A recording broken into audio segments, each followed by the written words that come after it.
ഒരുപക്ഷെ നമുക്ക് പലർക്കും അറിയാമായിരിക്കും ഈ 61-ാമത്തെ സങ്കീർത്തനം ഈ ലോഗോസ് കപ്പല് മുങ്ങിയ സമയത്ത് ലോഗോസിന്റെ ഒരു കപ്പലുണ്ടായിരുന്നു. You know, there was a big ship by the name of Logos. We know this Psalms because of that ship. ആ കപ്പല് മുങ്ങിയപ്പോൾ ഈ സങ്കീർത്തനം വായിച്ചുകൊണ്ടാണ് അവർ എൻഡ് അപ്പ് ചെയ്തതെന്നാണ് പറയുന്നത്. You know, it's been said that when the ship sang in the waters, they sang this song Psalm 61, and that was the final end of it. കർത്താവിന് വേണ്ടിയുള്ള കർത്താവിൽ നിന്നുള്ള ഒരു വിടുതലിനു വേണ്ടി ഒരു പ്രാർത്ഥന അവർ കഴിച്ചിരുന്നു. You know, they actually prayed for a deliverance in their life by singing this song. അതിന്റെ ഒന്നാമത്തെ വാക്യത്തിൽ ഇങ്ങനെ കാണുന്നു. Verse 1 it says, Praise God. ദൈവമേ എൻ്റെ നിലവിളി ഒന്ന് കേൾക്കണമേ. God, hear my cry. Praise God. അപ്പോൾ പ്രാർത്ഥനയിൽ എന്തോ ഉണ്ടായിരുന്നു? ഒരു നിലവിളി ഉണ്ടായിരുന്നു. So if that is the case, there is a cry in our prayers. Praise God. ദൈവമക്കളെ, പ്രാർത്ഥന മാത്രം പോരാ, ദൈവസന്നിധിയിൽ ഇച്ചിരി കണ്ണുനീരും കൂടെ വരാൻ വേണ്ടിയുള്ള ഹൃദയം നുറുക്കത്തോടെ പ്രാർത്ഥിക്കണം. Dear children of God, when you pray, you should also always have a broken heart and a cry before the Lord. പാപികളെക്കുറിച്ചുള്ള വലിയൊരു burden നമുക്കുണ്ടായിരിക്കണം. We should all have a burden for the unsaved people. ദേശത്തെക്കുറിച്ചുള്ള വലിയൊരു burden. We should have a heart of burden for the nations. ദൈവസഭയെക്കുറിച്ചുള്ള വലിയ burden. And we should have a burden for the churches. തലമുറയെക്കുറിച്ചുള്ള വലിയൊരു burden. And we should have a burden for our children. നിന്റെ കൂട്ട സഹോദരി സഹോദരന്മാരെക്കുറിച്ചുള്ള വലിയ burden. We should have a heart of burden for the brothers and sisters of your church. Hallelujah. അങ്ങനെയെങ്കിൽ കണ്ണുനീര് വരും. And if that is the case, there automatically comes the cry. രണ്ടാമത്തെ കണ്ണുനീര് വരുന്ന അവസ്ഥ, and the second time where you have tears in your eyes, കർത്താവ് ചെയ്ത ഓരോ നന്മകളെ ഓർത്ത് നിന്റെ കണ്ണുനീർക്ക് വരും. and when you remember all the blessings that you receive, you will have tears in your eyes. Praise God. ഈ പ്രാർത്ഥിക്കാനിരിക്കുമ്പോൾ നാം അതെല്ലാം കൊണ്ടുവന്ന് അങ്ങോട്ട് ദൈവസന്നിധി പ്രാർത്ഥിക്കുന്നത്. And when we come before the Lord for prayer, we should all bring these things in our prayers. Praise God. ഇവിടെ ഭക്തൻ പറയുന്നു, കർത്താവേ എൻ്റെ നിലവിളി ഒന്ന് കേൾക്കണം. Here the saint is actually telling God that, Lord, hear my cry. സദൃശവാക്യം 15-ാം അധ്യായത്തിന്റെ 13-ാം വാക്യത്തിലേക്ക് നമുക്കൊന്ന് വരാം. You know, let's turn our attention to Proverbs 15 verse 13. അവിടെ എന്താ പറയുക? Let's see. അവിടെ പറയുന്നു സന്തോഷമുള്ള ഹൃദയം. And there it says, a merry heart makes cheerful countenance. ഇത്രേ ഉള്ളൂ. ആളിനെ കണ്ടാൽ അറിയാം ഇവന് സന്തോഷമുണ്ടോ അതോ പുള്ളി എന്തോ നിരാശയിൽ കൂടെ ഒക്കെ കടന്നു പോവുകയാണോ.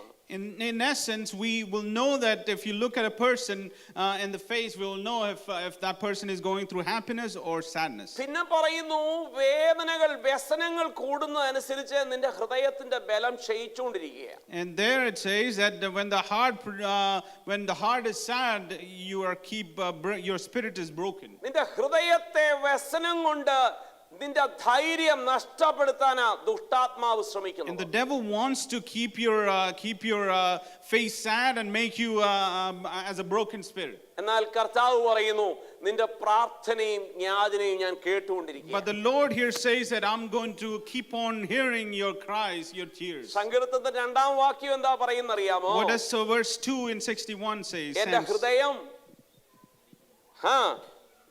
ക്ഷീണിക്കുമ്പോൾ ഞാൻ ഭൂമിയുടെ അറ്റത്തു നിന്ന് നിന്നെ വിളിച്ചപേക്ഷിക്കും. And verse 2 it says, I will call to you from the ends of the earth when my heart is without strength. Hallelujah. നിന്റെ ഹൃദയം ക്ഷീണിക്കുമ്പോൾ, hallelujah, നീ ലോക മനുഷ്യർ ചെയ്യുന്നത് പോലെ ഒരു ദൈവ പൈതലിന് സിഗരറ്റ് വലിച്ചും മറ്റൊരു സ്വല്പം ഗ്ലാസ്സിൽ ഒഴിച്ചു കുടിച്ചും പോയിരുന്ന് സിനിമ കണ്ടു, ഹല്ലേലൂയ, മറ്റ് ലോക മനുഷ്യർ ചെയ്യുന്നത് പോലെ എവിടെങ്കിലും പോയിരുന്ന് മനസ്സിനൊരു സമാധാനം കണ്ടെത്തുവാനല്ല ക്രിസ്തുവിൽ വീണ്ടെടുക്കപ്പെട്ട ജനത്തെ ദൈവം ആഗ്രഹിക്കുന്നത്. And when you are overwhelmed with sadness in your heart, you know, you should not be like a worldly people who actually go after to things like cigarettes and many other things to calm their hearts down. You should not be doing those things.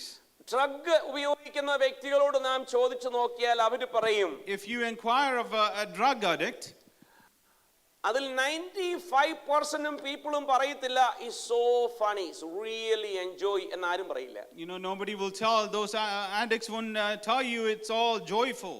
എന്താ അവര് maybe first time second time അവർ പറയുമായിരിക്കും. They might say it when they use it for the first or second time. But third time അവർ പറയുന്നത് എന്താണെന്നറിയാമോ? But after that, it's so stress man, I cannot control, so I have to Hallelujah. Use it. എനിക്ക് അങ്ങോട്ട് പറ്റില്ല, ഒത്തിരി പ്രശ്നങ്ങളാവുള്ളേ.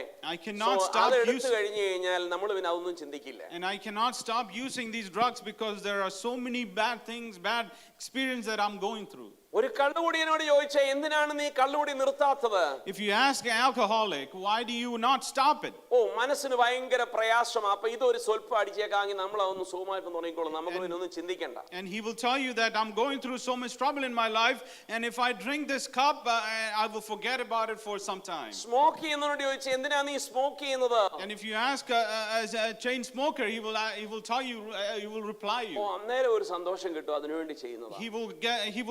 He will tell you that he will receive some pleasure in it. Serial കാണുന്നവരോടോ cinema കാണുന്നവരോട് ചോദിച്ചാൽ എന്തിനാ ഇതിങ്ങനെ continuous ഇരുന്ന് കാണുന്നത്, എന്ത് ഗുണം നിനക്ക് ഇതിൽ നിന്നുണ്ടായി? And if you ask somebody who actually keeps watching, binge watch different shows, then they will reply. ഗുണം ഉണ്ടായിട്ടൊന്നുമല്ല, ഒരു സ്വല്പം സ്ട്രെസ് റിലീഫ് ആകും, അതുകൊണ്ട് മാത്രമാണ്. And he will tell you it's not for good.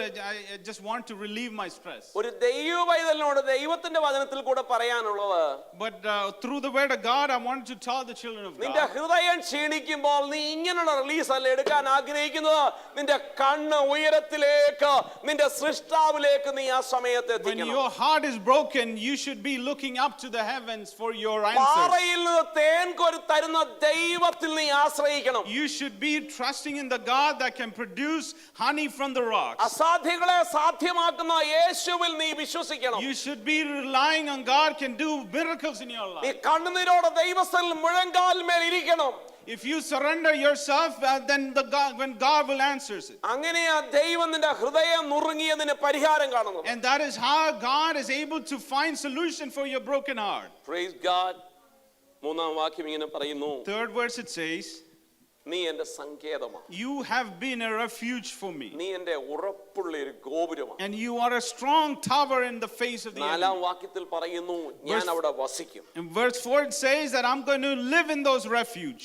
Hallelujah. വീണ്ടും അവിടെ പറയുന്നു, എനിക്ക് വല്ല ശരണവും പ്രാപിക്കാൻ തക്കവണ്ണം നിന്റെ കൂടാരം എനിക്കുള്ളൂ. And again it says that I only have your shelter as a refuge for me. Praise God. ഏഴാം വാക്യം പറയുന്നത്, Verse 7 it says, അവൻ എന്നേക്കും ദൈവസന്നിധിയിൽ വസിക്കും. and he is going to be seated with God forever. ആരാ ഈ അവൻ?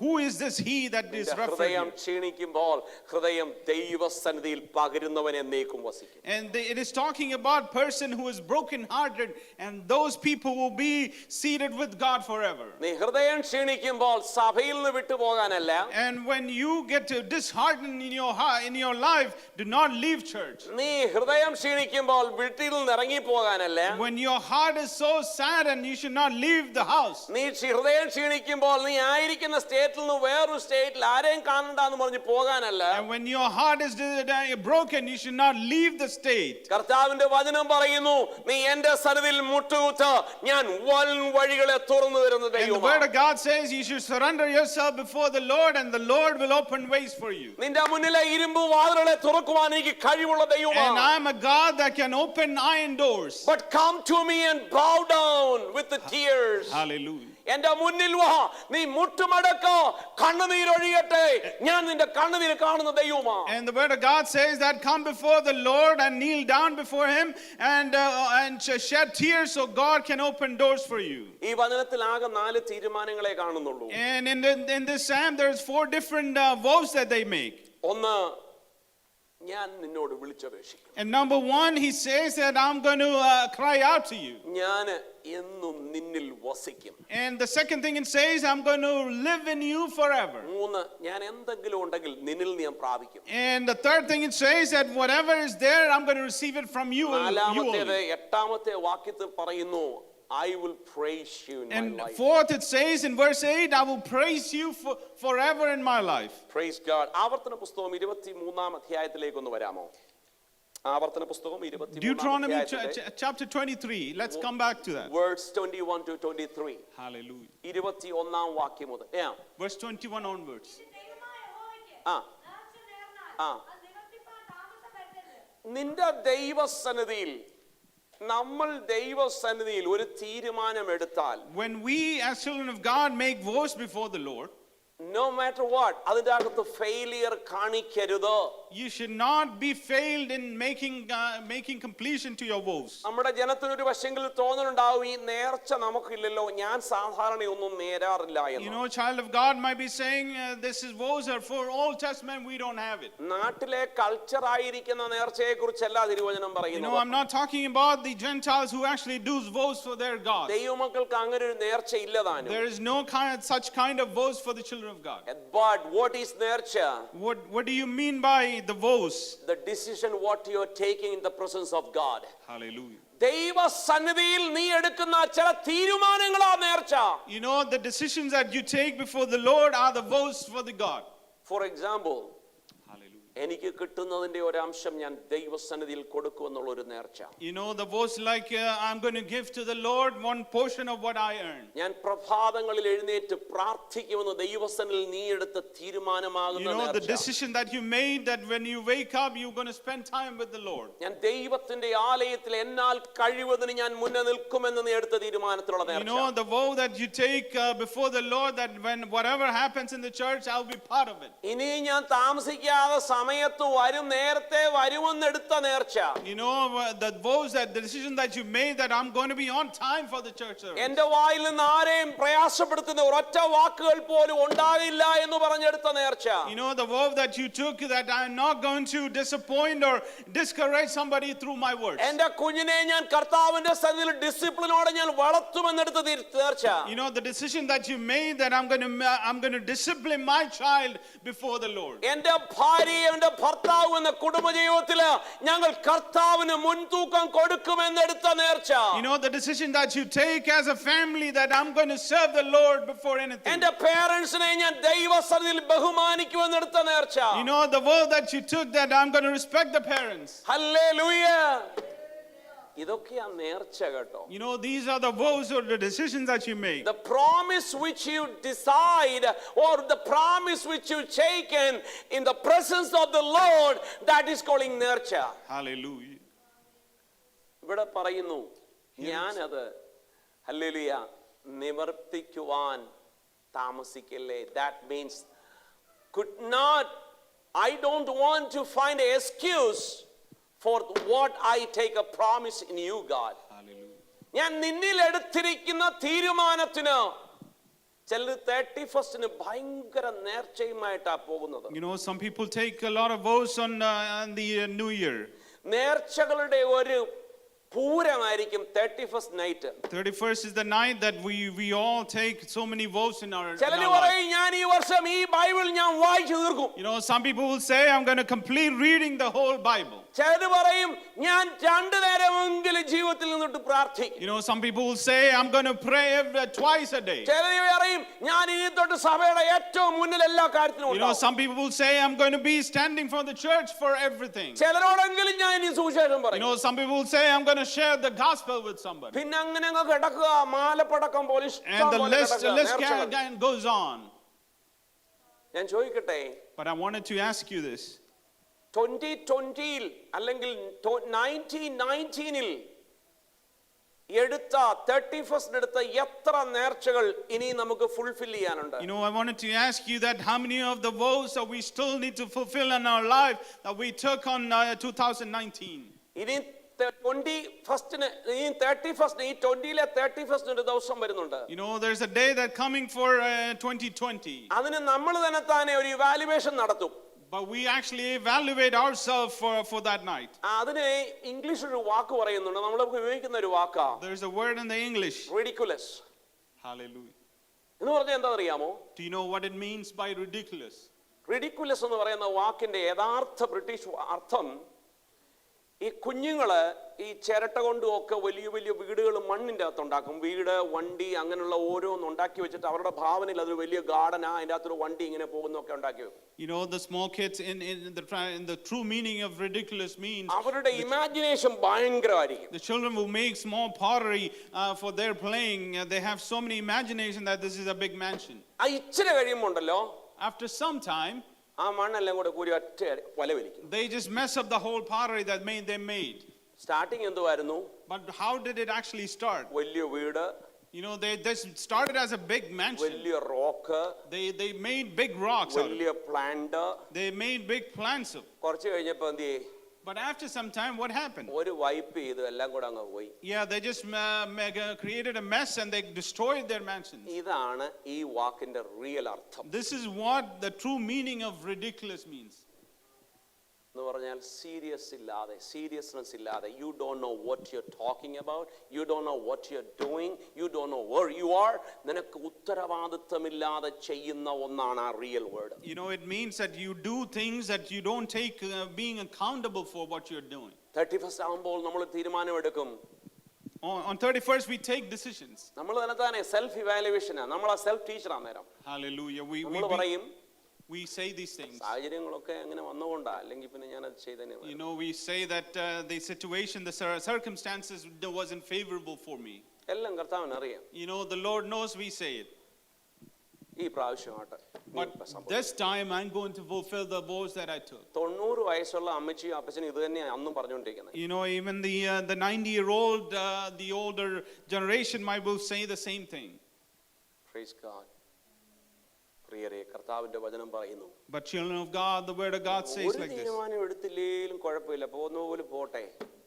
Even if you don't take vows, എന്തെങ്കിലും തീരുമാനം എടുത്തിട്ടുണ്ടെങ്കിൽ, but if you have taken decision before അത് the Lord, നടത്താതിരിക്കാൻ ശക്തി നിന്റെ പിന്നിലും മുന്നിലും ഉണ്ടെന്ന് you know, there are devil that is working outside that could stop you from fulfilling the vows. ഇന്നലെ രാത്രിയിൽ കേട്ടതുപോലെ നീ അതിനെ ഓവർകം ചെയ്യണമെങ്കിൽ, Just like what we heard last day, we have to overcome those നീ things. പരിശുദ്ധാത്മാവിനെ mute ചെയ്ത് വെക്കരുത്. You should not mute the Holy Spirit within you.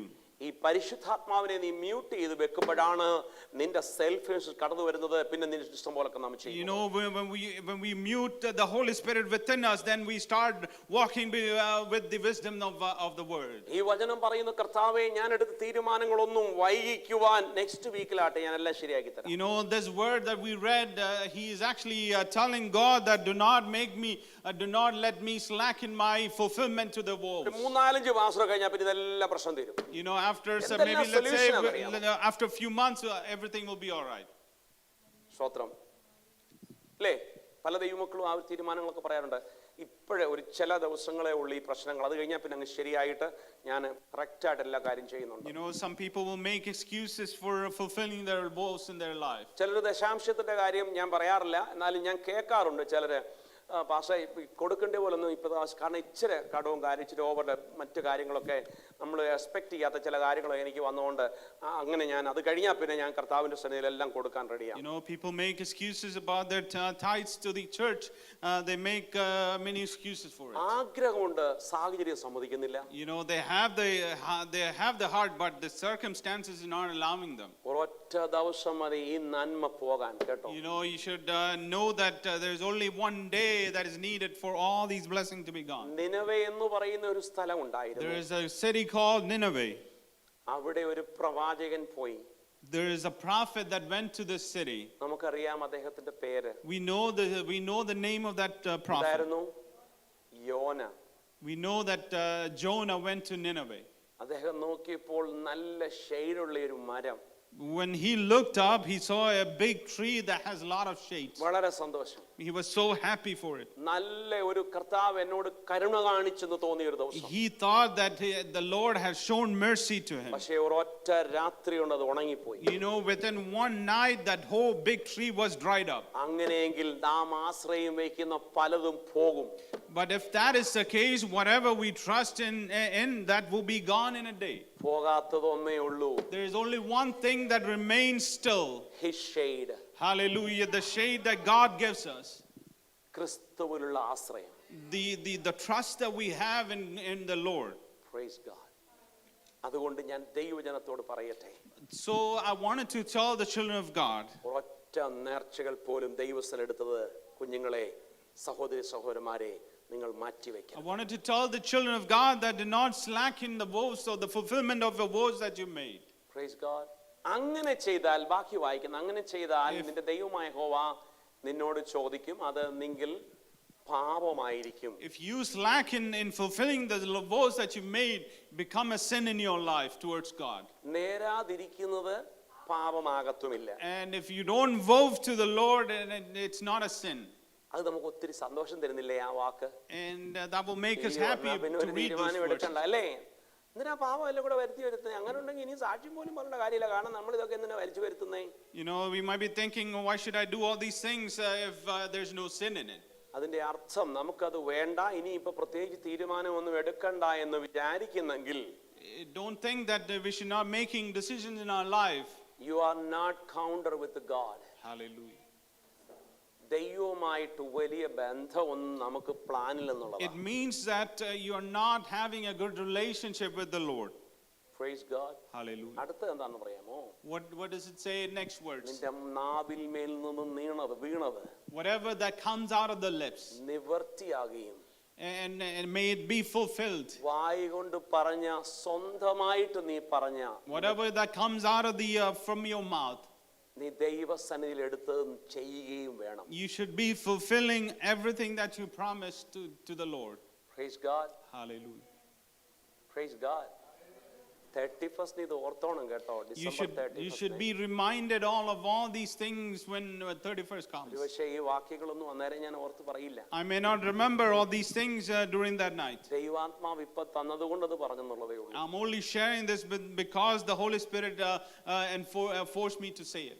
പ്രിയരെ, ഭയപ്പെടുവാൻ പറ്റുന്ന സമയത്ത് ഭയപ്പെടണം. You know, dear children of God, when there is time to be fearful, we have to be fearful. ദൈവസന്നിധിയിൽ വരാൻ ആരോഗ്യമുള്ള ദിവസം എല്ലാം വരണം. And whenever you have strength to come before the Lord, you should come. Praise God. Mathai സുവിശേഷം 12-ാം അധ്യായത്തിലേക്ക് നമുക്കൊന്ന് ഓടിച്ചു വരാം. Let's turn our attention to Gospel of Matthew chapter 12, 12-ാം വാക്യത്തിന്റെ 34 മുതൽ 37 വരെ. 34 to 37. സർപ്പസന്തതികളെ. ആ, ആരാ ഈ സർപ്പസന്തതികൾ? Who are the generation of vipers? സർപ്പസന്തതികളെ, സർപ്പസന്തതികളെ. Who are the brood vipers? അതിന് ആക്ച്വലി വാസ്തവത്തിൽ രണ്ട് തിയോളജിക്കൽ കാര്യങ്ങളുണ്ട്. There are two different theological meaning to it. ഒന്ന് മാത്രം ഞാനിപ്പോ പറയാം. I'm going to share only one thing. കാരണം മറ്റ് ചരിത്രങ്ങൾ മറ്റു പറയുന്നുള്ളതുകൊണ്ട് നമുക്ക് അതിനെക്കുറിച്ച് അത് എടുക്കേണ്ട ആവശ്യമില്ല. We don't want to take the other theological background about it. സർപ്പത്തിന്റെ സന്തതികൾ എന്ന് പറഞ്ഞു കഴിഞ്ഞാൽ, What does it mean by the generation of vipers?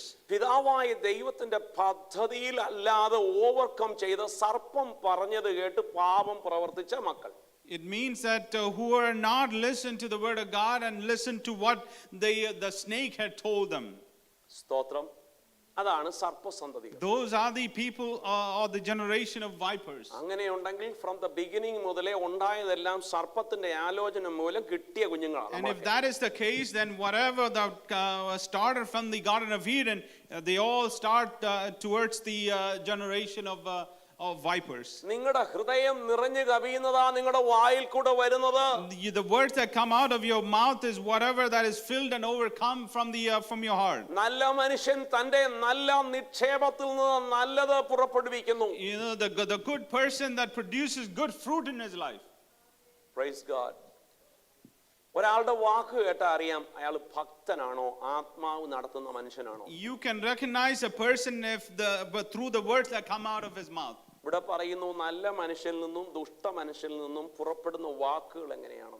Here it talks about what kind of words comes out of the good people and a bad person. അടുത്ത വാക്ക് പറയുന്നു, Next words it says, എന്നാൽ മനുഷ്യൻ പറയുന്ന ഏത് ചുമ്മാത് പറയുന്ന വാക്കിന് പോലും ന്യായപതി ദിവസത്തിൽ കണക്ക് ബോധിപ്പിക്കേണ്ടി വരുമെന്ന് ഞാൻ ദൈവം നിങ്ങളോട് പറയുന്നു. in the Lord, here it says that every word that comes out of your mouth you have to be accountable for on the day of judgment. നമുക്ക് നിസ്സാരമെന്ന് നാം കരുതുന്നത് ദൈവസന്നിധിയിൽ നിസ്സാരമല്ല.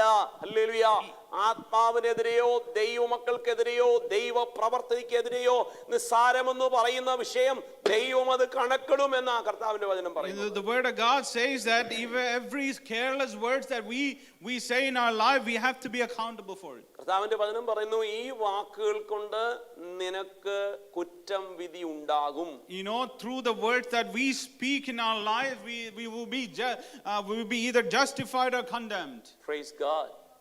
അതുകൊണ്ട് നമുക്ക് ദൈവസന്നിധിയിൽ തീരുമാനമെടുക്കാം. If that is the case, we have to make a decision in our life. ഞാൻ ദൈവസന്നിധിയിൽ എടുക്കുന്നത് മുഴുവനും ഞാൻ അത് നിവർത്തിച്ചിരിക്കും. You know, we should make a vow that whatever I make in our life, whatever decisions that I make, I'm going to fulfill it. ആരെയും തൃപ്തിപ്പെടുത്തുവാൻ ഒരു ഡിസിഷനും എടുക്കരുത്. Do not make decision in your life to please other people. ചിലർ ഓരോന്നിനൊക്കെ കൈപൊക്കിക്കളയും. You know, some people will raise their hands for anything they അവരോട് hear. ചോദിക്കുക, എന്തിനാ കൈപൊക്കിയത്? If you ask them, why do you raise your hands? ആരും പൊക്കാഞ്ഞോണ്ട് ഞാൻ അങ്ങ് പൊക്കിയതാ. You know, I just raise it because nobody else raised their hands. ഇല്ലേ പറയാ, ഞാൻ ചുമ്മാ പറഞ്ഞതാ. You know, some people will say, I just simply use some words for it. അതൊന്നും ഉണ്ടായിട്ടൊന്നുമല്ല, ചുമ്മാ ഇരിക്കട്ടെ. You know, I just made up the words, the vows that I thought it was good. നമ്മൾ ഒരു സപ്പോർട്ട് ആണെന്ന് വിചാരിച്ചോട്ടെന്ന്. You know, they will say it because they wanted to support some people. കർത്താവിന്റെ വചനം പറയുന്നു, But the word of God is clear here. don't do that.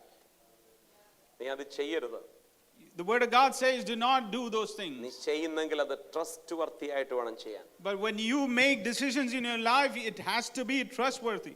Truthful ആയിരിക്കണം. It should be truthful in your life. Faithful ആയിരിക്കണം. Hallelujah. Praise God. സ്തോത്രം.